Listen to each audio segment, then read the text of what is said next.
L'écrivain Jean-Claude Germain est mort. L'écrivain Jean-Claude Germain s'est éteint jeudi, a confirmé sa fille Christine Germain à Radio-Canada. Il avait 85 ans. Journaliste, metteur en scène, professeur, historien, il était aussi, et peut-être avant tout, un homme de théâtre.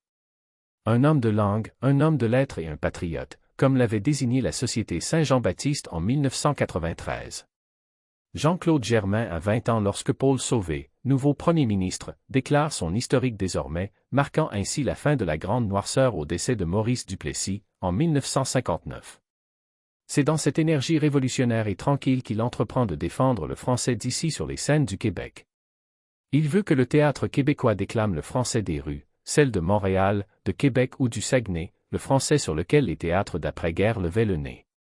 La langue vernaculaire était méprisée, avait-il dit dans une entrevue à Radio-Canada. Mais pas qu'au théâtre, avait-il ajouté, dans la société en général aussi. C'est ainsi qu'en 1969, un jeune Germain de 30 ans fonde le théâtre du même nom, TMN, un théâtre expérimental où il affiche clairement sa volonté de s'éloigner des modèles adoptés par le théâtre du Nouveau Monde, TNM. Avec sa troupe Les Enfants de Chénier, Jean-Claude Germain contribue à la création du Centre du théâtre d'aujourd'hui, dont il sera le directeur général de 1972 à 1982.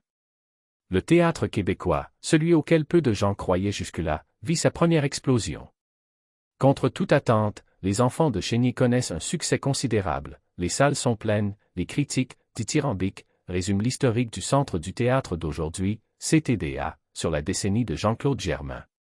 Son « verbe démesuré », comme il aimait le dire, a marqué les scènes, les esprits et les cœurs, a réagi le CTDA dans une publication sur les médias sociaux jeudi.